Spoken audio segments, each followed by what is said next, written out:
கொடுக்க கூடாது.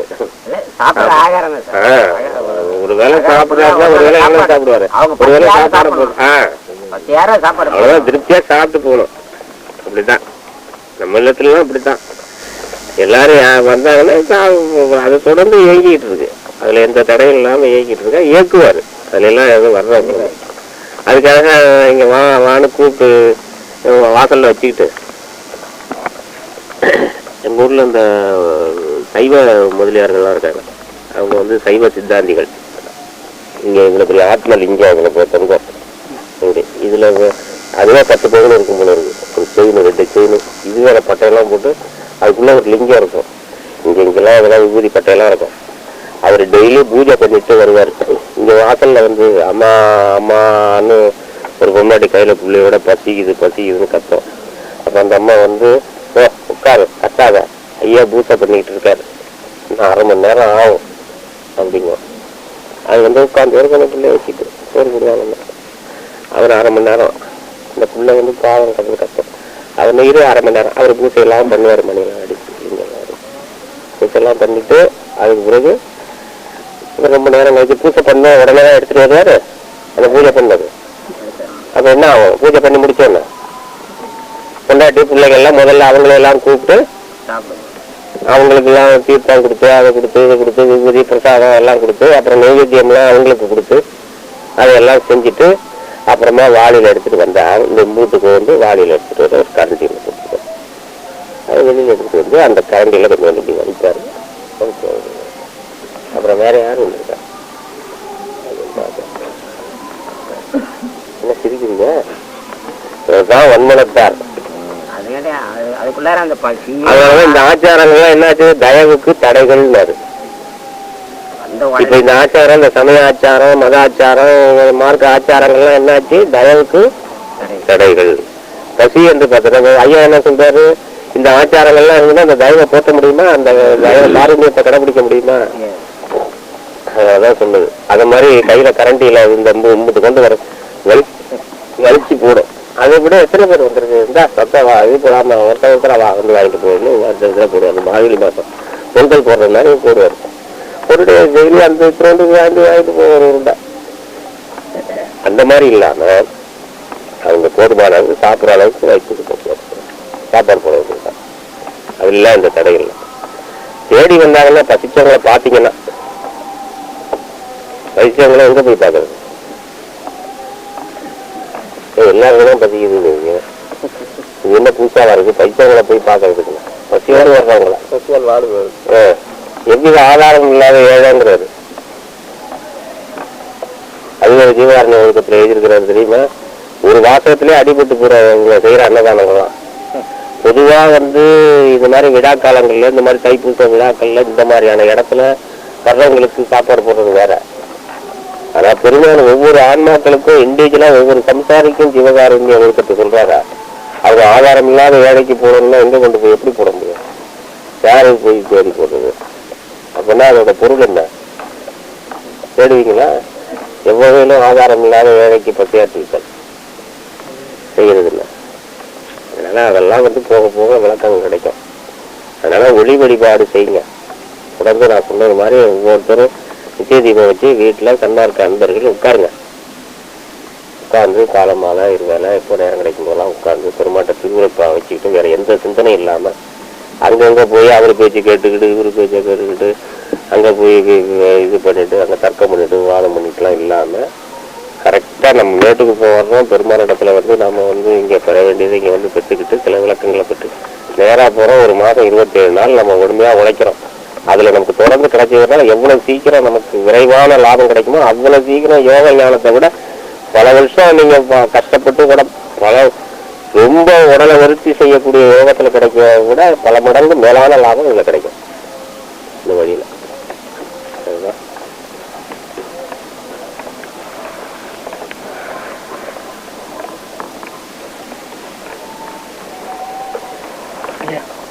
கருத்தனை கருத்தினை கருதி அது திருப்பி ஒரு தடவை சொல்லுங்க.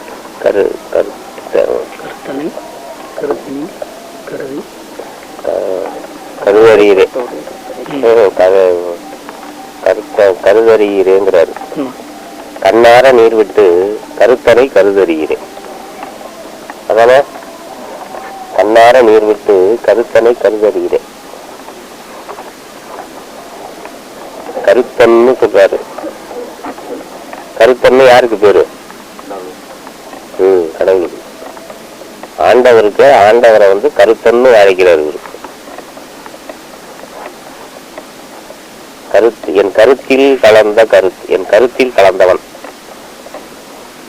கருத்துல கலக்கிறவன் யாரா இருப்பான்? கருத்துல கலக்கிறவன் யாரா இருப்பான்? அறிவுல கலக்கிறவன் யாரா இருப்பான்?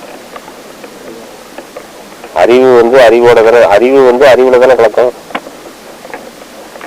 அறிவு மனசோட சேருமா? அறிவு இந்த மனசு இருக்க, மனங்கிறது மாயை சம்பந்தப்பட்டது. அதுல அறிவு கலக்குமா? மனம் சரியா மனம் எப்போதும் மனம் எப்போ தன்மை உடையதுன்னு உங்களுக்கு தெரியும். மனம் சதா இடைவிடாது காரியப்பட்டு கொண்டு இருக்கும்போது, மனம் அடங்காம இருக்கும்போது உங்களுக்கு அறிவு விளங்குமா? அறிவு விளங்கிய பிறகு மனத்துல காரியப்படுமா? அப்ப அறிவு அறிவோட தானே சேரும். அப்ப கருத்துல சேருவது யாரு? கருத்தன் தானே சேருவான். அந்த அறிவு அதுதான் கருத்தன் என்பது ஆண்டவரை குறிப்பிடுறாரு. அவனை கருத அறிகிறே, நீ கருத்துல வைத்து கருதலையேன்னு கேட்கிறாரு. அதுல கண்ணார நீர் விட்டு கருதறிகிறே அப்படிங்கிறாரு. கண்ணார நீர் விட்டு கருதுறதுங்கிறதுனா அது என்ன அர்த்தம்னா, அதாவது கண்கள்ல தண்ணி கழுவுறதுன்னு அர்த்தம் இல்ல. இப்ப இந்த இடத்துல கருத்துக்கு வந்ததுக்கு பிறகு யாருக்கும் கண்ணுல தண்ணி வராது. இதெல்லாம் பெரிய தெரிஞ்சுக்கணும். கருத்துக்கு யார் ஒருவர் வந்து விட்டால் அறிவுக்கு வந்தவனுக்கு, ஓரளவு அறிவு விளங்கியவர்களுக்கு, அதாவது ஆன்ம அறிவு, அறிவுனா எது? ஆன்ம அறிவு. ஆன்ம அறிவு விளங்கியவர்களுக்கு கண்ணுல தண்ணி வராது, ஏகதேசம் வரும். அப்ப உள்ளத்தினிடமாக இருந்து அப்ப என்ன ஆகும்னா கருத்துல இருந்து உள்ளத்துக்கு வந்துருவாங்க. உள்ளத்துக்கு மனம் எதிரிட்ட பட்சத்தில், அதாவது எதிரிட்டன்னா எதிரிட்ட ஆன்மாக்கள் மீது, ஜீவர்கள் மீது பச்சாதாபப்படும் பொழுது மனம் அதோடு சம்பந்தப்பட்டு உள்ளத்திலிருந்து மனம் சம்பந்தப்படும் போது ஏகதேசம் நீர் வழியும். ஏகதேசம். மற்ற காலங்கள்ல சிந்தனையின் வயமாகவே இருப்பார்களே தவிர கருத்து இதுல வராது, கண்ணீர் வராது. ஆனா இந்த இடத்துல கருத்து என்று சொல்லிவிட்டு கருத்தோடு கலந்து கருத்தன்மை கருதறியதே, கருத்தராக விளங்கக்கூடிய கடவுளை கருத்துல வைத்து ஏற்ற தவறி விட்டீரே அப்படின்னு கேட்கிறார். கருது அறியீரே, அவள் அறியவில்லையே நீர் அப்படின்னு சொல்றாரு. அவ்வாறு தெரிஞ்சுக்கலையே, அதை விட்டுட்டு என்னென்னமோ பண்ணிட்டு இருக்கீங்களே அப்படின்னு கேட்கிறாரு. அப்ப கண்ணார நீர் விடுதல் அப்படின்னா என்ன அர்த்தம்? கண்ணுன்னா இந்த கண்ணு இல்லை, இந்த ஊனக்கண்ணு இல்லை, புறக்கண்ணு இல்லை, ஆன்மாங்கிற கண்ணு இருக்கு பாருங்க, அதுதான் உண்மையான கண்ணு. கண்ணு நிறைய பல இடத்துல சொல்றாரு. மனங்கிறதும் ஒரு கண்ணு தான், அது மனக்கண். இந்த கண்ணு இது புறக்கண், இதுவும் கண்ணுதான், மனமும் கண்ணுதான், ஜீவனும் கண்ணுதான். எல்லாத்தையும் கடந்து உள்ள ஆன்மான்னு ஒண்ணு இருக்குல்ல, ஆன்மாவும் கண்ணுதான். இப்ப கண்ணார நீர் விட்டு, நீர்ன்னு சொன்னா அதாவது ஆன்மா அழணும், ஆன்மா அழணும், ஆன்ம உருக்கம். அதுதான் கண்ணார நீர் விடுதல். அதை கருதீரே, ஆன்ம உருக்கத்தோடு கருத்துல வைத்து இறைவனை கருத தொடங்கிட்டால் ஆன்ம உருக்கம் விடும். அந்த ஆன்ம உருக்கத்துக்கு வரலையேன்னு கேட்கிறாரு அந்த பாட்டுல. இதுதான் அதோட அர்த்தம். இவ்வளவு ஆழமா போனா எங்க வருது கண்ணார நீர், அது முழு பாட்டு இருக்கு. அதாவது இந்த உலகியல்ல உள்ளவங்களை பார்த்து கேட்கிறாரு, கண்ணார நீர் விட்டு கருதறிகிறேன். இன்னும் என்ன 8 அடியா 6 அடியா அந்த பாட்டு. உலகியல்ல உள்ளவங்களை இப்படி எல்லாம் போறீங்களே அப்படின்னு கேட்கிறார். கட்டோட கரத்தோட வாழ்கின்றீர், கோலம் காண்கின்றீர், கட்டோட பணியோட திரிகின்றீர், பசியோடு வந்தாரை பார்க்கவும் நேரீர், எட்டோட 2 சேர்த்து என்ன வருகிறீர், எத்தனை கொள்கின்றீர். அந்த மாதிரி பாடல்ல ஒரு 10 பாட்டு வரும். அதுல இந்த பாட்டு கண்ணார நீர் விட்டு கருத்தனை கருதறிகிறேன். என்னால என்னவும் ஒரு நேரம் ஒரு காலம், எத்தனை கொள்கின்றீர் பித்தனை, அது 2 அடி வந்துட்டு. என்னால என்னவும் என்னாவது என்னவும் நேரு ஒரு காலம்னா என்ன, நீ இந்த மாதிரி கருத்துல கருதுலன்னா நம்ம வாழ்க்கையில நம்ம இவ்வளவு காலத்தை வீணாக்கிட்டோமே. எதை எண்ணணுமோ, எப்போலாம் எண்ணணுமோ, எதை எண்ணி பார்க்கணுமோ அதெல்லாம் விட்டுட்டு எண்ண வேண்டிய காலம், இந்த காலம் நெருங்கினத்துக்கு பிறகு மரணம் வந்த தருணத்துல அப்ப அதை நினைச்சுக்க விட்டுட்டோமேன்னு. எண்ணாதது எண்ணவும் நேருவோர் காலம். இது வரைக்கும் எதை என்ன தவறிவிட்டாயோ, என்னன்னா வென்றதில்லை எண்ணம். அந்த எண்ணம் என்பதற்கு எதை எண்ணுவதற்கு தவறிவிட்டாயோ அதை எண்ணி பார்க்கக்கூடிய ஒரு நேரம் வருண்டா. இப்படி எப்படி செய்யலதா இது, அதனால இப்பவே செய்ய. கண்ணார நீர் விட்டு கருத்தனை கருது, கருத்துல வைத்து கருத்தனை கருது. அது செய்ய தவறினீங்க எண்ணாத எண்ணமும் நேரு ஒரு காலம் துணை கொள்கின்ற துளைகிறேன்னு அந்த பாட்டில் சொல்றாரு.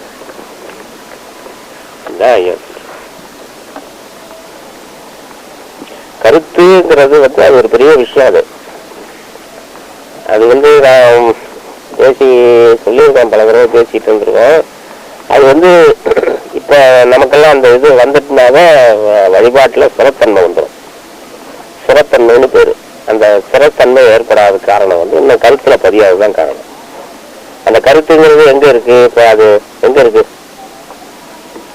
இதெல்லாம் நான் கொஞ்சம் பேசிட்டு போறேன்.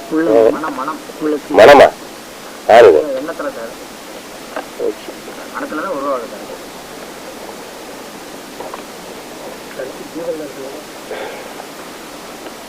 கருங்கிறது எது? Very good. நான் சொல்ல வர்றது கரு என்பது ஆன்மா. அப்ப அந்த கருத்து என்பது எங்க உண்டாகுது? ஆன்மாவில் உண்டாகுது. அப்ப அந்த ஆன்மாவுக்கு போகணும். அப்ப இவ்வளவும் தாண்டி போகணும். ஆன்மா எங்க இருக்கு? தாண்டி இருக்கா முன்னாடி இருக்கா? இப்ப எங்க இருக்கு? உள்ள ஊரு உள்ள இருக்கு. இப்ப உள்ள கடந்து போகணும். இவ்வளவும் தாண்டி போய் அங்க வைக்கணும் கவனம். அந்த கவனம் யாரும் இருக்கு? ஆன்மா ஆன்மா கிட்ட வரணும். நம்ம ஆன்மா கிட்ட நிலைக்கணும். சரி, இப்ப எல்லாம் நம்ம மனசுல போயிட்டு இருக்கோம். இந்த மனசு இவ்வளவு வியாபமா விடப்படக்கூடாது. பெருமானுடைய திருவுருவத்தால் இதை நான் அடைக்கிடுவேன், இதை நான் அமைதிப்படுத்திடுவேன், இதுகிட்ட ஏற்படக்கூடிய சஞ்சலத்தையும் சலனத்தையும் நான் உடைக்கிடுவேன், என்னால முடியும். அது ஆண்டவர் வல்லபத்தால், என்னால் அல்ல. பெருமான் என்னாலங்கிறது அவர் முடிந்த முடிவா தான் அடைஞ்சதுக்கு பிறகு வெற்றி கண்டதுக்கு பிறகு சொல்ற வார்த்தை. அது வெற்றி ஆகிறதுக்கு முன்னாடி அவர் நான் சொன்னதே கிடையாது. வெற்றி ஆகலத்துக்கு பிறகு அதுவும் ரொம்ப இதா சொல்லுவாரு. அது ஒரு பெரிய அழகு. நம்மெல்லாம் ஒண்ணுமே தெரியாம கீழே கிடக்க, அதெல்லாம் நானும் துடிச்சுக்கிட்டு இருக்கோம். அதனால அவங்க இதெல்லாம் கடந்து போகணும். அப்ப மனம் இதெல்லாம் கடந்து புத்தி சுத்தம் அகங்காரம் கரணங்கள் எல்லாம் கடந்து, கரணங்கள் எல்லாம் ஓய்ந்து அந்தாண்ட உள்ளத்துக்குள்ள போய் உள்ளத்தையும் கடந்து அந்தாண்ட போகணும். அப்ப அவ்வளவு போகும்போது அந்த கருத்தானது நமக்கு மறந்துடும். அதனால இவ்வளவு தாண்டி போனாதான் கருத்து வருமாங்க ஒரு சந்தேகம் வரலாம். என்ன, நீங்க எல்லாத்தையும் தாண்டி போய் தான் கருத்துல, நான் சொல்றது நிலைப்பாடு, கருத்துல தரித்து இருக்கக்கூடிய இடத்த சொல்றேன். ஆனா சாதாரணமாவே மனம் மற்ற தத்துவங்கள் காரியம் செயல்பட்டு இருக்கும் போது வெகு சீக்கிரத்துல கருத்து வந்துடும். நம்ம ஐயா உருவாக்கிடுவாரு. எப்படின்னு கேட்டீங்களா? இதுதான் இந்த மார்க்கத்தோட சிறப்பு.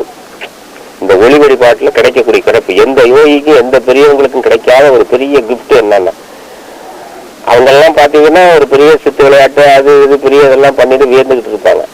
ஆனா சுத்தமா உண்மை அறிவுல உண்மை ஞானத்துல பூஜ்யமா இருப்பாங்க. வேற எதுவுமே தெரியாது. மற்றதெல்லாம் மற்ற பிரமிக்கக்கூடிய செயல்களை அதெல்லாம் செய்வாங்க. ஆனா இந்த விளக்கம் மட்டும் அவங்களுக்கு, நமக்கு கிடைக்கக்கூடிய உண்மையான விளக்கம் அவங்களுக்கு கிடைக்காது. எப்படி ஒரு அணுவானது அந்த ஆண்டவனுடைய அந்த பரம காருண்ய தயவுடைய அந்த கரண அணுவானது என்ன செய்யும்னா உள்ள ஊடுருவி போய் கண் வழியா போய் உள்ள போய் ஆன்மாவில சேர்ந்துடும். ஒரு அணு, ஒரு சிற்றணு உள்ள போயிடும். அப்படி போனாவே ஒரு அணு போய் அதுல காரியம் உடனே ஆன்மாவை டச் பண்ணிக்கிட்டே இருக்கும். அப்ப கரணங்கள் வேலை செஞ்சா கூட அந்த கருத்து நம்ம இடத்துல தோன்றிடும். அதுதான் கரு உற்பத்தி. அந்த கருத்து தோன்றிட்டுனா நீ பொழைச்சிக்குவ, சன்மார்க்கத்துல வந்தாச்சுன்னு அர்த்தம். அதுதான் ஒளி வழிபாட்டுல கிடைக்கக்கூடிய கிஃப்ட். அது கிடைச்சதுன்னா மற்ற நேரங்கள்ல மனம் போனாலும் டக்குன்னு அது என்ன செய்யும், வந்து அப்பப்ப அந்த மனசை வந்து அங்க இங்க அலைய விடாம நிறுத்தி நிறுத்தி நிறுத்தி நிறுத்தி அல்லது அதை சரிப்படுத்தி நம்மளை கொண்டுட்டு போகும். அந்த உள்ளம் தொலைங்கிட்டுன்னா அந்த நிலை வந்துடும். அதைத்தான் சொல்ல வரோம். அதுக்கு பிறகு அதை வந்து பெருக்கிறது. அந்த ஒரு சிற்றணு உள்ள ஊடுருவி போன சிற்றணுங்க அதை என்ன செய்யணும், ஆன்மாவில இருந்து நிலைத்து நிலைத்து அதுலயே தக்க வச்சு அதை எப்படி ஊறி ஊறி பெருசாக்குறோமோ அதை போல உணர்ந்து உணர்ந்து உணர்ந்து உணர்ந்து உணர்ந்து உணர்ந்து பெருசாக்கணும். எதை ஊறி ஊறி பெருசாக்குறோம்? பலூனுவா வெடிச்சு சொன்னேன். ஊறி ஊறி பெருசாக்குறது எதை? அடுப்பா? இத உலைய நெருப்பை ஊறி ஊறி பிரகாசிக்க செய்வது போல அந்த ஆன்மாவில போய் சேர்ந்த ஒரு அணுவ அந்த கருத்தை மறுபடியும் மலரச் செய்தல். அதான் கருத்து மலர்ந்த என் கமலன்னு கருத்து மலர்ந்ததன் கமலம்னு சொல்றாரு. அதுதான் அந்த இடம். அதுதான் அந்த இடம். அந்த மாதிரி கருத்துல அது மலரணும். அது மாதிரி மலர்ந்துருச்சுன்னு சொன்னா நமக்கு ஒரு பெரிய அதுதான் பூர்வமான நிலை, பெரிய நிலை. இப்ப அதனால மனம் வேலை செஞ்சுக்கிட்டு இருந்தா கூட கருத்து வந்துட்டுனா நிச்சயமா நமக்கு நம்மளை ஈடேற்ற பாக்கியம் கிடைக்கும். அந்த கருத்து உண்டாகிறதுக்கு தான் நம்ம தொடர்ந்து ஒளி வழிபாடு செய்ய சொல்லுவதும், தொடர்ந்து தீப முன்னிலையில இருங்க என்று சொல்லுவதும், தீபத்த இடத்துல நீங்கள் தொடர்ந்து அதுகிட்ட உறவு ஏற்படுத்திக் கொள்ளுங்க. உங்க குறையெல்லாம் சொல்லி அந்த குறைகளெல்லாம் நிவர்த்தியாகி உண்மையான அறிவு விளங்கவும் மெய் வழி கிட்டவும் நமக்கு அருள் செய்ய வேண்டும் என்று ஆண்டவரிடத்தில் சதா அதே சிந்தனையில போராடும். செய்யுங்க, செயல்படுங்க. மற்ற நேரங்களில் திருவருட்பாவை படிச்சு ஆய்வு செய்யறதுன்னா மற்ற தேவையில்லாத இடத்துக்குலாம் போகாதீங்க. தொடர்ந்து உங்க பயணத்துக்கு ஏற்ற துணையை அதுல ஏற்படுத்திங்க. பயணத்துக்கு ஏற்ற துணையை கொடுக்கும், அது வழிகாட்டும். இப்போது எந்த இடத்துல நம்ம போயிட்டு இருக்கோமோ அதுக்கு உண்டான பயனை அது எடுத்து கொடுக்கும். அது மாதிரி வச்சுக்கோங்க. மேல போய் கீழே போயிடலாம். ஏன்னா நம்பிக்கை எல்லாம் வரமாட்டேங்க. அப்படி பார்க்கும்போது ஏதோ ஒரு நம்பிக்கை வரமாட்டேங்க. தீபம் பார்க்கும் போதா நம்பிக்கைன்னா என்ன? அது மாதிரி வரும்னா பெருமான் அருள்வாரு செய்வாரு அப்படிங்கிற நம்பிக்கை வர மாட்டேங்குதா? நம்பிக்கை வராம செய்யக்கூடாது, நம்பிக்கை வரணும். நம்பிக்கை வராம போறதுக்கு என்ன காரணம்? நம்பிக்கை வராம இருக்கிறதுக்கு ஒண்ணும் வேலை இல்லையே. நம்பிக்கை வேணா குறுகிய அளவுல ரொம்ப சிறிய அளவுல இருக்கு. அந்த அப்படி சொல்லுங்க. நம்பிக்கை இல்லாம வராது. நம்பிக்கையில இருக்கிறவங்க தான் நீங்க. அதனுடைய வீரியம் குறைவா இருக்கும். நம்பிக்கையினுடைய வீரியம் இருக்கு பாருங்க, அது குறைவா இருக்கும். நம்பிக்கைங்கிறது மிகப்பெரிய விஷயம். அது சாதாரண அதுக்கெல்லாம் அளவு சொல்ல முடியாது. சாதாரண அளவு சொல்ல முடியாது. அதனால அதனுடைய இது கம்மியா இருக்கும். அதனால அது கொஞ்சம் அப்படியே பாதிக்கப்படும், அது சரணப்படும். அதனால நம்பிக்கை குறைவுங்கிறது அர்த்தம் இல்லது. அதை நீங்க பெருக்கணும், அதை அதிகப்படுத்திக்கணும். அது என்ன அப்படின்னு கேட்டா, எதனால அந்த நம்பிக்கை இதா இருக்கு இன்னைக்கே கிடைச்சிடணும் அப்படின்ற அத மாதிரி நம்ம எதிர்பார்க்க முடியாது. இன்றைக்கே கிடைச்சிடணும் அப்படிங்கறது நம்ம எதிர்பார்க்க கூடாது. அப்படி எதிர்பார்க்கிறது சட்டத்துக்கு முரண். அப்படியெல்லாம் யாருக்கும் எதுவும் இன்றே கிடைக்காது. பெருமான் உடனே திருவருட்பால இன்றே கிடைக்கும் நன்றே கிடைக்கும்னு சொல்றாரு. வாய்ப்பாடு மாதிரி எல்லாம் படிக்க கூடாது. அது அவர் இன்றுன்னு சொல்றது எதுன்னு தெரியாம அவர் சொல்லுவார், இன்று நான் பெற்றேன் அதுபோல் நீரும் பெருநீரும் பாரு, இதுதான் தருணம், இந்த தருணம் பாரு. தருணம்னா எந்த தருணத்தை அவர் சொல்றாரு, எப்ப அதை எதை தருணங்கிறாரு அப்படிங்கிற பொழுது விடிஞ்சதுன்னா நம்ம இப்ப பொழுது விடுகிறத நம்ம பார்ப்போம். அவருக்கு பொழுது பிறந்தது அவர் சொல்றாரு.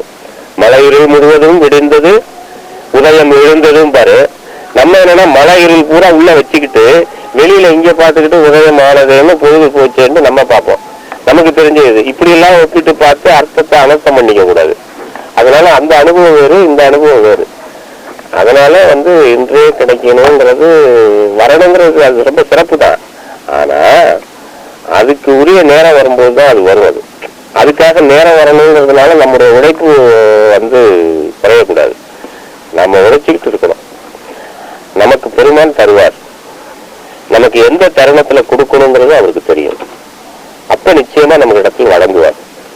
அது வரைக்கும் நான் ஊக்கம் குறையாமலும் உணர்ச்சி இழக்காமலும் நான் வந்து அதுக்குரிய தடம் அதுலேருந்து நான் பிறகாமலும் விலகாமலும் நான் தொடர்ந்து என்னுடைய பணியை நான் செய்துகிட்டு இருக்கிறதுக்கு எனக்கு அந்த பலத்தை கொடுங்க.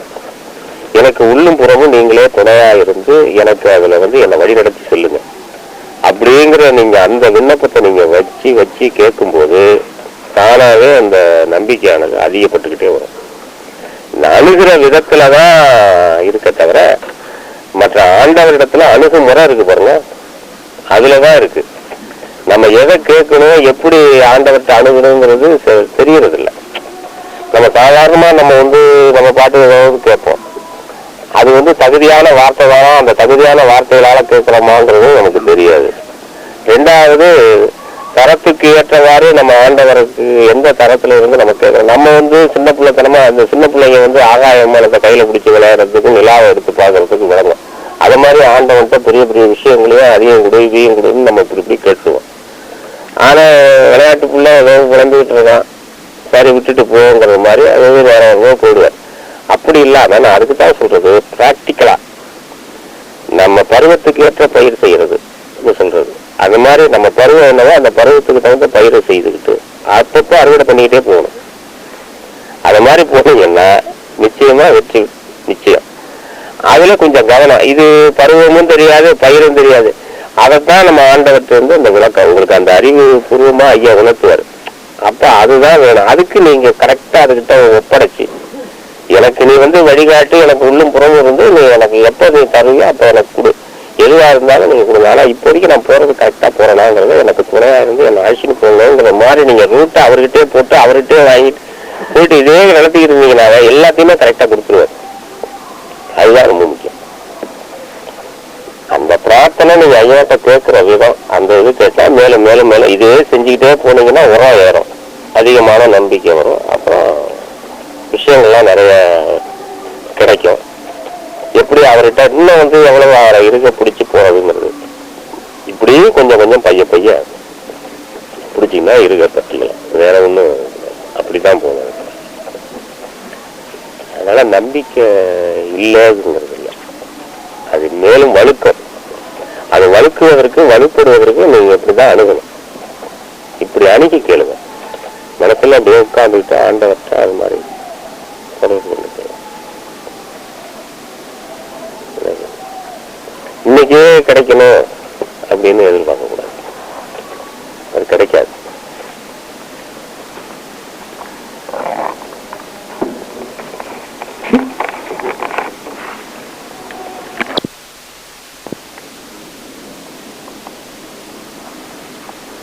நீங்க சொன்ன மாதிரி தீபம் பார்க்கும்போது வழி இது துறை இது வகை இதுன்னு சொல்லிட்டு அது தெரியாம தானே ரொம்ப திண்டாட்டமா இருக்கு. அது அது வந்து நமக்கு சொல்லும், அதாவது அது நமக்கு உணர்த்தும் நாளடைவில். அது வந்து இதுதான் வழி துறை, அதாவது அதுல வந்து வழி இது துறை இது துணிவுது நீ செய்யும் முறை இது என முடிந்த மெய் துணையேன்னு சொல்றாங்க. இறைவன் வந்து தனக்கு சொன்னதாக சொல்றாங்க. அதுல துறை இது அப்படிங்கிறது இந்த துறை எந்த துறையை சேர்ந்தது, இது சுத்த சன்மார்க்க துறை. ஐயா சொல்றது சுத்த சன்மார்க்கத்தை பற்றி சொல்றாங்க. சரி, அது கூட வழி எது, சரி இதுதான் வழி. எந்த வழி? ஜீவகாருண்யம் தான் வழி. ஜீவகாருண்யம் தான் வழி, வேற வழி இல்லை. ஜீவகாருண்யமே தான் வழி. சரி, அது எது? ஜீவகாருண்யங்கிறது எது? இது என்னங்க ஜீவகாருண்யங்கிறது எதுன்னு போய் கேட்குறாங்க. ஜீவகாருண்யம்னா இது பாட்டிலு சொல்றோம், இது இருக்கு, தண்ணி குடிக்கிற பாட்டில் இருக்குது, இது கேனு. ஜீவகாருண்யங்கிறது எது அப்படின்னா என்ன சொல்றது? இது அதுன்னு சுட்டி காட்டக்கூடியதா ஜீவகாருண்யம்? ஜீவர்கள் மேல இருக்கக்கூடாது, அது வைத்து அது ஒவ்வொரு இண்டிவிஜுவலுக்கு பெருமான் வந்து ஒரு சாதனம்னு சொல்றாரு. உலகத்துக்கே பொதுவான ஒரு ஜீவகாருண்யத்தை காட்டுறாரு.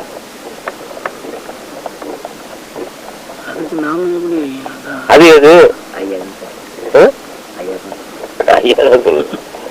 ஜீவகாருண்யங்கிறது ஒவ்வொருத்தையும் ஏற்படக்கூடிய இறக்கம், ஜீவர்கள் மீது உண்டாகக்கூடிய தயவு. ரைட்டு, சரி, எல்லார்கிட்டையும் அந்த தயவு உண்டாகுதா? ஏன் உண்டாகல? அவங்க மனசு கல் மனசு. ஏன் கல்லா இருக்கு? எல்லாரும் கடவுளால் ஆண்ட இது பெரிய சிருஷ்டிக்கப்பட்ட தேகம் தானே, கடவுளால் கொடுக்கப்பட்ட தேகம் தானே அது. ஆண்டவன் கடவுள் ப்ரொமோட் பண்ண தேகம் தானே அது. இப்படி எல்லாம் கஷ்டப்பட்டா இருந்தா போய் மனுஷனா போய் ஆன்மீக ஆளுக்கு தானே இந்த தேகம் கொடுத்துருக்கான். அப்ப எல்லாருடைய ஆன்மாவும் ஒரே ஆன்மா தானே, அதுல எதுவும் வித்தியாசம் இருக்கா? அப்படி ஏன் அந்த இறக்கம் இல்லை? வளர்ற விதம், பழகிற விதம் அப்படி இருக்கு. வினை பயணம். சரி, அப்ப இவ்வளவு தூரம் வினை பயனை வச்சுக்கிட்டு நீ இறக்கமாறுனா எப்படி இருக்கும்? பேசுறது பூரா இறக்கமாறுன்னு நம்ம மேடை கட்டி பேசிக்கிட்டு இருக்கோம், எல்லாருமே சொல்லிக்கிட்டு இருக்காங்க, போயிட்டு இருக்காங்கன்னா அப்படி பார்த்தா எல்லாருமே வந்துடணுமே. உலகத்துல இருக்கவன் பூரா இறக்கம் தயவு கருணைன்னு வந்துடணுமே இல்லையே. ஒரு குறிப்பிட்ட ஒரு கூட்டம் தானே வருது, அது எங்கெங்கே இருந்தோ எப்பப்போ இருந்தோ வருது. எங்கெங்க இருந்து எப்பப்போ இருந்து ஏதாவது ஒன்று ரெண்டு இங்க வருது கர்நாடகத்துக்கு. பாக்கி பேருக்குலாம் அந்த தயவு இறக்காங்கிறது வரலையே. அதை பத்தி சிந்திச்சீங்களா? அதனாலதான் சொல்றேன், தயவுங்கிறது எங்க இருக்குன்னு கண்டுபிடிங்க. இயற்கையிலேயே தயவு எங்க இருக்கு? பெருமான் சொல்றாரு, எங்கே கருணை இயற்கையில் உள்ளன அப்படின்னு ஆராயுங்கிறார். ஆராய்ந்தமா இல்லையா? ஆறாரு. எனக்குலாம் அதெல்லாம் ஏதுங்க நேரம், நான் என்னங்க தேடிக்கிட்டு இருக்கு. நீ தேடி புக்குக்கெல்லாம் படிக்க கூடாது, நீ ஆண்டவர் சமூகத்துல நீ கேட்கணும், எங்க கருணை இயற்கையிலேயே எங்க இருக்கு. இப்ப நம்ம கிட்ட இயற்கையிலேயே கருணை இருக்கா? இயற்கையிலேயே கருணை இருக்கா? ஆன்மாவில எல்லாம் இருக்கு. ஆனா அந்த ஆன்மாவுடைய இயற்கை குணம் தயவுதான். ஆன்மாவின் இயற்கை குணம் தயவு. ஆனா அந்த இயற்கை குணம் இயல்பா இப்போது பிரதிபலிக்குதா? இயல்பா அது காரியப்படுதா? மனிதனிடத்தில் இல்ல. காரணம் என்ன? அந்த ஆன்மாவின் இயற்கை குணம் ஆன்மாவை மறைச்சிருக்கு. ஆன்மாவை மறைப்பு இருக்கு, என்ன தத்துவங்கள் மறைத்து இருக்கு. அது தெளிவா சொல்றாங்க. அதைதான் திரைகளா போட்டு காட்டுறாங்க, படம் போட்டு காட்டுறாங்க. நம்ம பிலிம் பார்த்துட்டு வர்றோம், படம் பார்த்துட்டு வர்றோம், ரேடியோ போட்டு கணக்குல போட்டு வர்றோம். மற்ற மறைச்சிருக்கடா இப்படின்னு அதை காட்டுறாரு. அத மாதிரி மறைச்சிருக்கு. அந்த மறைப்பெல்லாம் விலகணும். விலகுனா அந்த உள்ள இருக்கிற தயவு தீரிட்டு விலகும். அந்த மாதிரி இதை விலக்கி உள்ள இருக்கிறத வெளியே கொண்டு வர்ற பொருள் எது? ஒளி. எத்தனை வாட்டி காற்று மழை அதெல்லாம் காற்று மழை இயற்கையில் இருக்கிற தயவு இல்ல இல்ல, அதுகிட்ட எல்லாம் எங்க இருக்கு? ஒளிகிட்ட மட்டும்தான் ஒளி கருணை தயவு இருக்கு. மற்ற வீட்டெல்லாம் எங்க இருக்கு? காற்று மழை எல்லாம் தயவு இல்லை. அது அடிச்சு தூக்கி எரிஞ்சிட்டு போடும், எல்லாத்தையும் போயிடும். நான் சொல்றது நெருப்ப சொல்லல, ஒளின்னு சொல்றேன், இயற்கை ஒளி சொல்றேன். நீங்க செயற்கையா பத்த வைக்கிறது கிடையாது. நெருப்ப சொல்றீங்களா அப்படின்னு எடுத்துக்க கூடாது. அக்னின்னு சொன்னா நெருப்பு, கனல், அனல், குணல் இது மாதிரிலாம் பேசக்கூடாது. அதுக்கு ஒண்ணு விளக்கம் தெரியாம, சொல்பொருள் விளக்கமும் அதுக்குரிய இதுவும் தெரியாம சொல். அதனால ஒளின்னு பொதுவா சொல்றாரு. அதனாலதான் உலகு உயிர் திரளலாம் ஒளி நெறி பெற்றிட இலகும் ஐந்தொழிலையும் யான் செய்ய தந்தான். அதனால பெருமான் நினைச்சாதான் ஒருத்தனை ஒளி நெறிக்கு கொண்டு வர முடியுங்கிறது இதுல இருந்து தெரியுது. அவர் செய்யக்கூடிய ஐந்தொழில்னா யாருக்குமே தெரியாது. இப்போ இங்க புலவர் பேசினாரு, அவர்கிட்ட ஐந்தொழில்னு கேளுங்க, அவர் சொல்லுவாரு சிருஷ்டி, திதி, சம்ஹாரம், திரௌபதம், அனுகிரகம் அப்படின்னு சொல்லிட்டு கூடுவார். இது செய்யறது பஞ்ச கர்த்தாக்கள். இது அவரு என்ன சொல்றாருன்னா, நான் கிள்ளி போட்ட துரும்பு செய்யுங்கிறாரு ஐயா. அதுக்கு அவர் எந்த பாடுபட்டாரு? பெருமான இதுக்கு 5 பேருக்கு 5 பெரிய தலைவர்கள் இருக்கும். பிரம்மா, விஷ்ணு, ருத்ரன், மகேஸ்வரன், சதாசிவம் அப்படின்னு 5 தலைவர்கள் இந்த உலகத்துல அந்த வேலையை செஞ்சுட்டு இருக்கான். அந்த சிருஷ்டியாதி பிரபஞ்சத்தை உண்டாக்கி படைத்து காத்து அழிச்சு பிரளயம் அதெல்லாம் உண்டாக்கி செயல்படுத்திக்கிட்டு இருக்கிறவன். அவன் செய்யக்கூடிய 5 வேலைய நான் கிள்ளி போட்ட துரும்பு செய்யும்ட்டாரு இவரு. அப்ப ஐயா யாரு? அப்ப இவர் செய்யக்கூடிய இலகும் ஐந்தொழிலையும் யான் செய்ய தந்தனை. யாருக்கு யாருக்கு இவர் செய்யறது எது? இவர் செய்யக்கூடிய ஐந்தொழில் இவ மாதிரி சன்மார்க்கத்துல கொண்டு வருவதற்கும் அவனுக்கு அனுபவத்தை உண்டாக்குவதற்கும் உண்டான தொழில். இதுல ஒருத்தரை தோற்றுவிக்கிறது, அவனை அதுல வாழ்விக்கிறது, அவனுக்கு விளக்கம் செய்விக்கிறது, அவனுக்கு அனுகிரகம் பண்றது, இத மாதிரி 5 தொழில். அவனுக்கு துருசு நீக்கி வைக்கிறது, அவனை தூய்மை செய்விக்கிறது, அவனுக்கு சுகம் விளைவிக்கிறது, இத்தனை இது 5 தொழில். இத மாதிரி செய்யக்கூடிய தொழில், இந்த மாதிரி வரக்கூடியவங்கள இத மாதிரி செஞ்சது. இது நம்மவர்களுக்கு செய்யக்கூடிய உண்மையான அனுகிரக புருஷர்களுக்கு செய்யக்கூடிய 5 தொழில். இத சொல்றாரு. இதே இதுல 5 தொழில்ங்கிறது ஐவராதிகளை 5 தொழில் செய், ஐவராதிகளை 5 தொழில் செய். ஐவராதி இப்ப சொன்ன மாதிரிதான் இந்த 5 பேரு இவங்களை உண்டாக்குறது, இவங்களை படைக்கிறது, சிருஷ்டி பண்றது, இவனை அழிக்கிறது. இந்த வேலையை இவர் செய்யறாரு.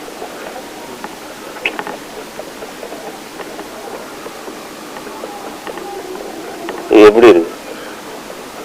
யாரு எவ்வளவு பெரிய இந்த பிரபஞ்சங்கள் சிருஷ்டியாதி பிரபஞ்சங்களை உருவாக்கி இதைகளெல்லாம் உருவாக்கி படைத்து காத்து அழிக்க வல்ல இந்த 50 கர்த்தர்கள் 50 பதத்தலைவர்கள் சொல்றாங்களே, இந்த பதத்தலைவர்களைய வச்சிருக்கிறது, வாழ்விக்கிறது, அவனை க்ளோஸ் பண்றது, திருப்பி உருவாக்குறது, இத்தனை வேலைய இவரு செய்யறாரு.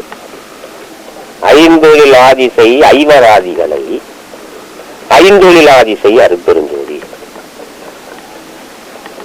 அப்ப அந்த அருட்பெருஞ்சோதி செய்யுது. அந்த அருட்பெருஞ்சோதியை பெற்றவர் தான் ஐயா. அப்ப அவர் செய்யறார், நான் செய்ய தந்தனை. அப்ப இங்க கீழே இருக்குது. அந்த மாதிரி கேட்ட கேள்வி என்ன, நம்ம எங்கேயோ போயிட்டு இருக்கோம். சப்ஜெக்டை எடுத்துட்டு இதுக்கு விளக்கம் சொல்ல புகுந்து எங்கெங்கேயோ சந்து பொந்துக்கெல்லாம் நிறைய போறோம், ரொம்ப முடுக்குக்குள்ளெல்லாம் போறோம், புரிஞ்சுக்க முடியாம போறோம்.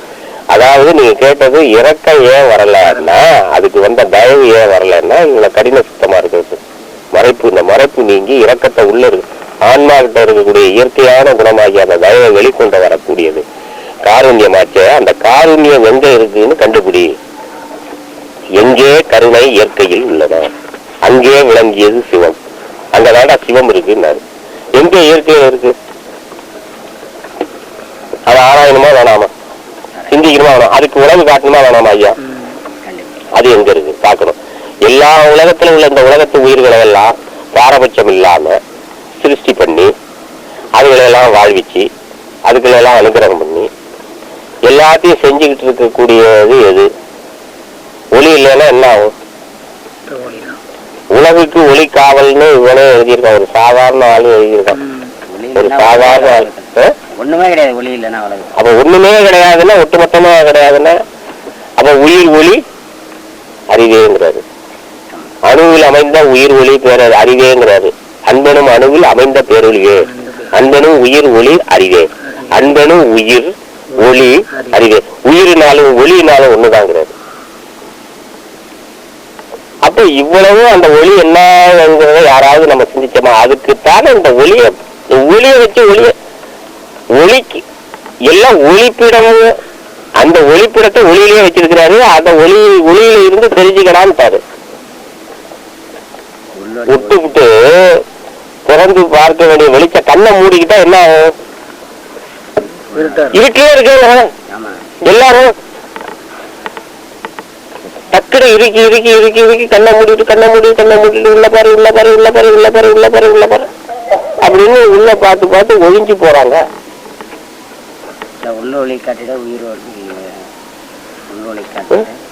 அதான் அப்புறம் வந்தா கிடைச்சா பாக்கட்டும், யாருக்கு கிடைச்சிருக்கு?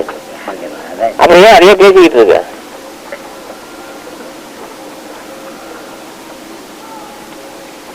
உள்ளன்னா இங்க மட்டும்தான் உள்ளயா? வேற வெளியே இங்கெல்லாம் உள்ள இல்லையா? உள்ளன்னா இந்த உடம்புக்குள்ள இருக்கிறது மட்டும்தான் உள்ளயா? இந்த உடம்புங்கும் போது இந்த உடம்புக்குள்ள இருக்கிறதெல்லாம் வெளியில இருக்குல்ல?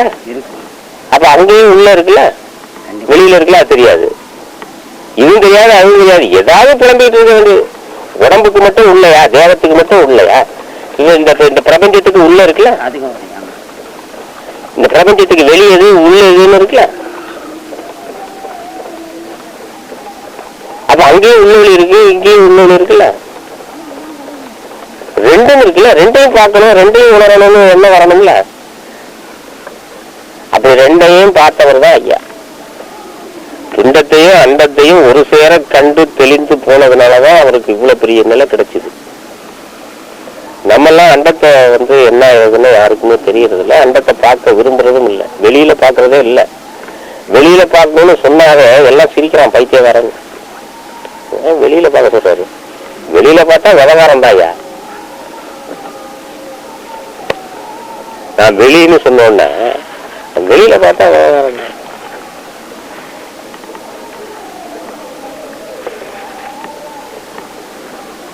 வெளியில பாரியா, வெளியிலதான் ஒளி இருக்கு, அத வெளியில பாரியா அப்படின்னா ஓ என்னமோ சொல்றாரு அவரு. வித்தியாசமா இருக்க சொல்றது. வெளியே பார்த்தா விவகாரம்னா வெளியில பார்க்க நான் வேணவெல்லாம் வெளியில சொல்லலையா, வெளியில தான் இருக்கு ஒளி, ஒளியதான் பார்க்க சொல்றானா. அப்ப ஒளியை பார்க்கறதுக்கு ஒளி மூலமா போறதுக்கு தான் ஒளி நெறின்னு சொன்னார். அந்த ஒளிதான் ஜீவகாருண்யம். அதை அடையாளம் காட்டுவதுதான் இந்த நித்திய தீபம். திருப்பி திருப்பி திருப்பி திருப்பி திருப்பி திருப்பி பல காலமா பல நாட்களா எப்போது சொன்னாலும் இதை திருப்பி திருப்பி வரும். தீபத்து வழியா தான் போகும். தீபத்துல நமக்கு நல்ல பிரத்யட்சமா அது காட்டும், தெரிஞ்சிடும். தெரிஞ்சவன காட்சி கொடுக்கும். பல காட்சிகள், பல அனுபவங்கள் அதுல தெரியும். அது சாதாரண அனுபவங்கள் தான். அது பொருளை தெரிந்து கொள்வதற்கும் அதுக்குரிய தகுதி. ரெண்டாவது, அதுகிட்ட நேரடியா தொடர்பு கொள்வதற்கு உரிய தகுதியை, அதுக்கு உண்டான பக்குவத்தை, ஒரு நம்ம அளவுக்கு நமக்கு அதுகிட்ட தொடர்பு வச்சுக்கிறதுக்கு உண்டான பக்குவத்தை இது கொடுக்கும். அந்த பக்குவம் இதுகிட்ட கிடைச்சதுக்கு பிறகு அங்க அது காட்டி கொடுக்கும். அது காட்டணும்னா அப்புறம் நீங்க வெளியில அப்படியே போயிடும். அப்புறம் எப்ப வேணாலும் நீங்க அந்த வழிபாடு செய்து கொண்டு அந்த இயற்கை வழிபாட்டுல போயிட்டு இருக்கு. உங்களுக்கு அறிவு பிரகாசிக்கும், பல அனுபவங்கள் கிடைக்கும், மேல் வெளியெல்லாம் காட்டி. அப்படி போனவங்க தான், அந்த மூலமா தான் போனவங்க ஐயா. அதுதான் ரொம்ப முக்கியமான இடம். அது வரைக்கும் நம்ம தீபத்துல இருந்து நமக்கு எல்லாத்தையும் நீங்க காட்டுங்க, வழி காட்டுங்க, உண்மையை தெரிவிங்க, மெய்வழியை உணர்த்துங்க, எப்படி அணுகிற முறை எல்லாம் எனக்கு சொல்லுங்க. எனக்குன்னு ஏது ஞானம், அறிவு ஏது, இங்கதான் சொல்லணும்னு பணிந்து பணிந்து அணிந்து அணிந்து பாடுபடுங்க. பாட்டு பாடாதீங்க, பணிந்து பணிந்து அணிந்து அணிந்து பாடு மீனோங்கிறாரு. பாட ஆரம்பிச்சிடக்கூடாது. பாடு மீனோன்னு பாடுபட சொல்றாரு. பாடு மீனோன்னா பாடுங்கிறது அந்த இது பாடுவது உங்க உள்ளத்தால அகப்பாடு, புறப்பாடல்ல.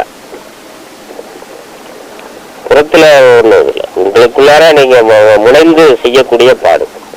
எண்ணத்தினால, கருத்தினால, சொன்னோம்ல, அந்த உணர்வினால அப்படி பாடுபடும். இது வெளியில தெரியாது. வெளியில எப்பவும் போல போயிட்டு இருக்கீங்க, வந்துட்டு இருக்கீங்க, உங்களுக்குள்ள தெரியும். உங்களை யாருமே அடையாளம் கண்டுக்கவே மாட்டான்.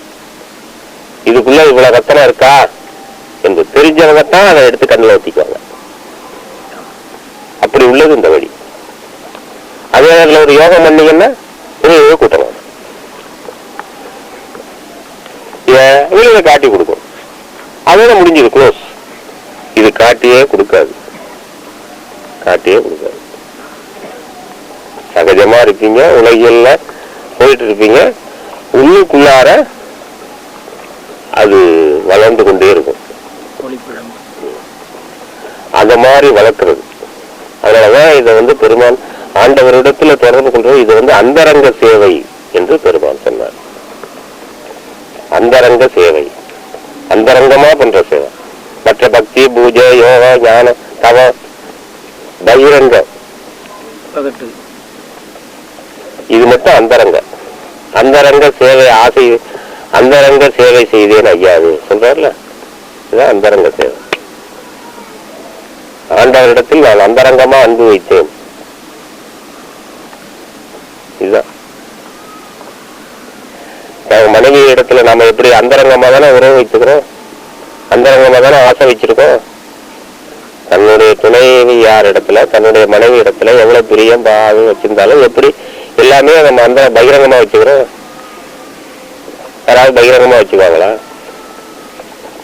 அப்ப அந்த உறவுக்கு எவ்வளவு முக்கியத்துவம் இருக்கு? அதே மாதிரி அதுக்கு உண்டான கடமைகள் எவ்வளவு முக்கியத்துவம் வாய்ந்தது, அந்த உறவுக்குள்ள கடமைகள் எவ்வளவு முக்கியத்துவம் வாய்ந்தது. அது மாதிரிதான் இறைவனிடத்துல கொள்ற உறவும் அந்தரங்க உறவா இருக்கும். அதுல அந்த மாதிரி உறவை ஏற்படுத்துறதுதான் இந்த வழி. நான் சொல்லக்கூடிய வழி அனைத்து அப்படியே திருவருப்பாவில உண்மையான அந்த சத்திய பாதம் நெறிய காட்டக்கூடியது. இதைத்தான் விளங்காம ஒரு போய் பல இதுல போய் தடைபட்டு போகும். அந்த மாதிரி நாம கூடுமான வர அப்படி இருந்து நம்ம பாடுபட்டோம்னா நிச்சயமா இந்த பிறவியில நம்ம அடையத்தக்கதை ஏதாவது நம்ம அடைஞ்சு நிச்சயமா ஒரு லாபத்தை பெற்றலாம். இல்லைன்னா இப்படி பல வழியில போய் அதுல எல்லாமே சிரமம். அப்படி நான் சொல்ற வழியில உங்களுக்கு ஒரு முறை கூட உங்களுக்கு பழுதுபடாது. நான் நல்லா சிந்திச்சு பாருங்க, நல்லா ஆராய்ந்து பாத்தீங்கன்னா உங்க லௌகிக வாழ்க்கை கூட ஒரு பின்னப்படாது. உங்க 2 வாழ்க்கையும் சிறப்பா அமையக்கூடிய வழி ஐயா சொன்ன வழி. எதுலையுமே பின்னம் வராது, எதுலையுமே தவறு வராது, எதுலையுமே ஒரு நட்டம் வராது. அமைதியா நீங்க பாட்டு ஆண்டவரிடத்துல இருந்து கொண்டு அவருடைய பிள்ளையா நீங்க பாட்டு போயிட்டு இருக்கக்கூடிய வழி இதுதான். அந்த மாதிரி வழியைத்தான் நமக்கு சொன்னாங்க. அதைத்தான் உணரணும். எல்லா மக்களும் அதைத்தான் உண்மை என்று ஏற்றுக்கொண்டு எல்லாரும் வரணும். சன்மார்க்கம் என்று சொல்லிக்கொண்டு பல்வேறு வழியில போறவங்க எல்லாம் தடுத்துட்டாங்க. இப்ப நான் அவங்க பேசிட்டு வந்தேன், இருக்கிறவங்க தான் இருக்காங்க. சன்மார்க்கம் பேசிட்டு எல்லாமே ஒளி இங்க உட்கார்ந்து இருக்கிற நண்பர்கள் எல்லாம் ஒளி நெறிக்கு வந்தாச்சு. இவங்களை பிரகாசிக்க வைக்கிறதுக்கு தான் திருப்பி இதை போட்டுக்கிட்டு இதையில பகிரங்கமா சொல்லணும்.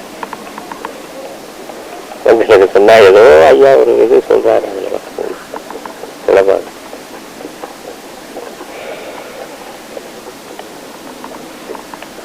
நம்ம சுத்தி இருக்கிறவங்க பூரா யோக மார்க்கத்தில் இருக்கிறதுனால அவங்க தான் பிடிச்சி இழுக்கிறாங்க. அதான் இழுப்பாங்க, ஜபர்தஸ்லாம் பண்ணுவாங்க, எல்லா வேலையும் பண்ணுவாங்க. இது மாதிரி போய் சொன்னாவே எத்தனையோ பெரிய சாமியெல்லாம் நம்ம நண்பர் எல்லாம் போய் சொல்லிட்டு வருது. இப்பதான் ஊரு பூரா கம்பட்டம் அடிக்க ஆரம்பிச்சிருக்கு. எல்லாம் போய் மெட்ராஸ் சென்னை எல்லாம் போய் அவங்க எல்லாம் பல பேரா இருக்காங்களா. எல்லாரும் போனோம்னா நான் தையா ஒரு ஆளுக்கு இருக்கிற ஒவ்வொருத்தரும் ஊரு கூட கேட்டான். சிதம்பரம் ஐயா கேட்டாங்க, ஏன் என்ன ஐயா இது புதுசா இருக்கு, புதுசாவே இருக்கு, ஏன் கேள்விப்படாததான் இருக்கியா, புதுசாவே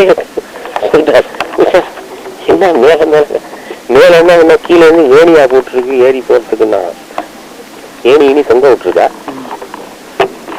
அப்படின்னாங்க. இந்த மாதிரிலாம் இப்ப ஒருத்தர் வந்திருக்காரு, அவரு பேசிய வைத்தியம் இருக்கிறாரு.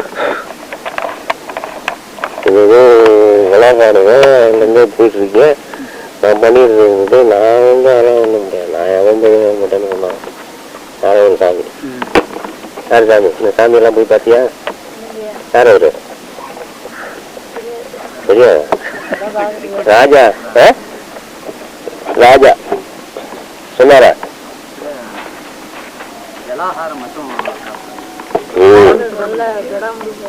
அதாவது அந்த இதுல இருக்காருன்னு இப்ப சொல்ல சாமி சாமி சுப்பிரமணியம்.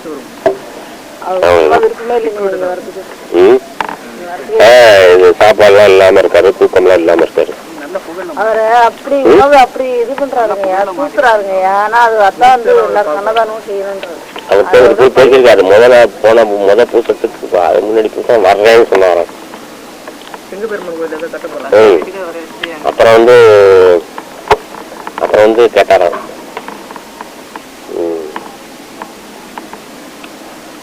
அப்புறம் சொன்னாலும் நான் அவரை பாத்துருக்கையா, என்ன பாத்துருக்காராம், நான் பாத்துருக்கையா. அவர் சொன்னாராம், எனக்கு யாருன்னு தெரியல, அவரு சொல்றாரு. அப்புறம் என்ன எல்லாரும் என்ன பார்த்தேங்க, அவர்கிட்ட பாத்துருக்கேன். அவரு என்னன்னா எதுவுமே மாத்தி மாத்தி சொல்றாருயா. அவரு கரிசால எல்லாம் தின்னாதான் வீணா போடுவா, கழிச்சு அவன்றாரியா. ஐயா அப்படி இப்படின்னு சொன்னாரு. வயிறு வயசா வந்து நீங்க தான் போடுவேன். அப்ப என்ன வயிறத்துக்கு நீங்க போய் வரையறுப்பு வச்சு தட்டு வச்சு எல்லாம் செஞ்சீங்க ராஜா. அவரு மேல எனக்கு பழி பாவம் இல்ல, நீங்க தான் அதுக்கு ஆரம்பிச்சு வச்சீங்க அப்படின்னு. இல்லையா நான் போக மாட்டேன். இவரு போய் அவர் என்ன வயசு இல்லைன்னா அவர் என்னவோ பண்ணிட்டு இருக்காரு, அவர் பாட்டு அவரு என்ன பண்ணிட்டு இருக்காரு. நம்ம ஒண்ணும் பண்ணல, நம்ம வந்து ஐயா நம்ம கேட்டு விட்டாங்கய்யா, உங்களை மாத்த போறாங்களா இவங்க எல்லாம் சேர்ந்து அப்படின்னு கேட்டு விட்டாங்க நேரடியா. நீங்க சாப்பிடலாம், சாப்பிடாம இருக்க கொள்கையில இருந்து உங்களை மாத்த போறாங்க இவங்க எல்லாம் அப்படின்னு சொல்லி நீங்க அந்த ஆசை இருக்குன்னு சொல்லி இது நேரடியா பேசி விட்டாங்க நேரடியா எங்களோட அம்மா. அதுல இருந்து இருக்கும் இதெல்லாம் தானே. அவரை போய் அவரு பல வருஷமா பாவம் கஷ்டப்பட்டு அது சோறு தண்ணி எல்லாம் விட்டு அதுக்கு படாத பாடு முயற்சி பண்ணி எவ்வளவு முயற்சி பண்ணிருப்பாரு. சாதாரண நம்மெல்லாம் சோத்தை தெரிஞ்சு தின்னுட்டு நம்ம இங்க உட்கார்ந்துக்கிட்டு நம்ம பேசிருக்கோம். அவரெல்லாம் எவ்வளவு ஜலப்பிரார்த்தனை பண்ணிருப்பாரு.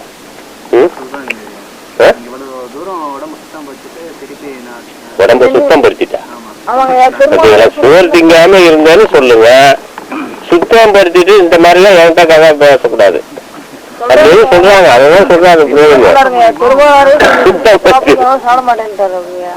சோறு சோறு திங்காம இருந்தா உடம்பு ஐயோ. பெருமானார் வந்து சொன்னா கூட செய்ய மாட்டேன், இன்னும் இதோட மேலான விஷயத்த சொன்னாதான் நான் செய்வேன். எங்க எங்க ஊர்ல பாவா அடக்கமாயிட்டாரு. கிட்டத்தட்ட 12 வருஷம் 13 வருஷத்துக்கு நல்லா சாப்பிடாம இருந்தாரு. ஒரு பாவா, முஸ்லீம் பாவா. 12 வருஷம் 13 வருஷத்துக்கு மேல அது சமாதி ஆயிட்டாரு. என்ன உடம்பு சுத்தம் ஆயிட்டா சமாதியில வச்சுட்டாங்க. குஞ்சு குஞ்சு செத்து போட்டாரு. அவர் வேற உணவு இவ்வளவு குடியுது அவ்வளவு குடியுதுன்னு சொல்லிட்டு அன்னதானம் பண்ணிட்டேன்றாருங்க. அப்ப மற்றவங்களுக்கு எல்லாம் குடிய விஷயங்களை கொடுக்குறது யாரா? நீ தான் கேட்டியா? நீ தான் கேட்டியா? திருப்பி கேள்வி.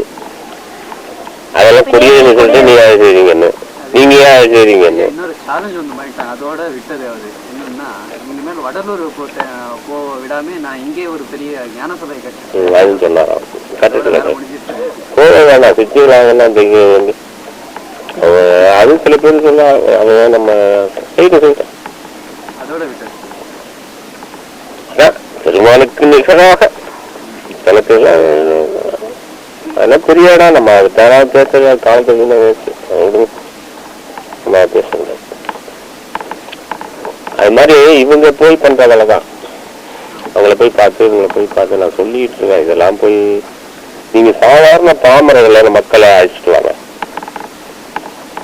பெருமாள் அப்படித்தான் தேர்னார்.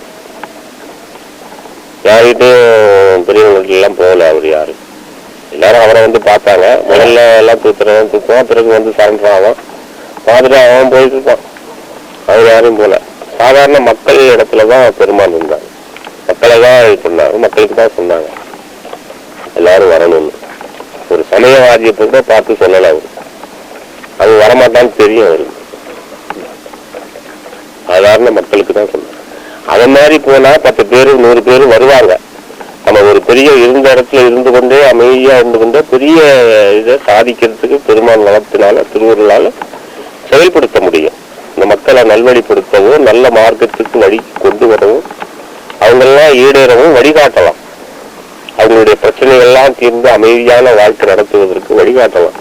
அதை விட்டுட்டு எங்க சாமியா இருக்கான், எங்க வந்து சாப்பிடாம இருக்கான், தூங்காம இருக்கான், அவன் போய் பார்த்து வா இப்போ ஆகுமா? வேற கூழாங்கல்ல போட்டு நெருப்பா அக்னி அடுப்புல ஏற்றி நெருப்பு மேல நெருப்பு வச்சு 10 நாளா அவன் வேகலையா வடிக்கணும்னு பார்க்க தொட்டு தொட்டு பார்த்தாலும் 10 நாளா எரிஞ்சிட்டு இருக்கு அடுப்புல. பதத்துக்கு வரல. அந்த மாதிரி கதையா இது எப்படி ஆகும்? கூழாங்கல் சோறாகுமா? காலம் ஆகாது. இந்த மாதிரி ஆனவங்க அவங்கெல்லாம் அதெல்லாம் நடக்காது. அவரு ஏதாவது வேலை அவருக்கு. ஐயா போவாரு பார்ப்பாரு. ஐயா இன்னைக்கு வேலை பார்த்தேன், அவர் இது மாதிரிலாம் பண்ணியிருக்காரு. அவர் 8 மாசம் சாப்பிடாம இருக்காரு, சோதிங்க. ஏன் இது என்கிட்ட சொல்றேன். அவரெல்லாம் இந்த மாதிரி போறாங்க. அவங்களெல்லாம் வழி எத்தனை பேர் பாமர மக்கள் வர்றாங்க, அவங்க வர்றாங்க. மக்கள் அவங்கள சொல்லியிருந்தா வந்துருவாங்க. அதைத்தான் செய்யணும். இந்த மாதிரி எல்லாம் போகக்கூடாது. திருமணம் கண்டிச்சாங்க.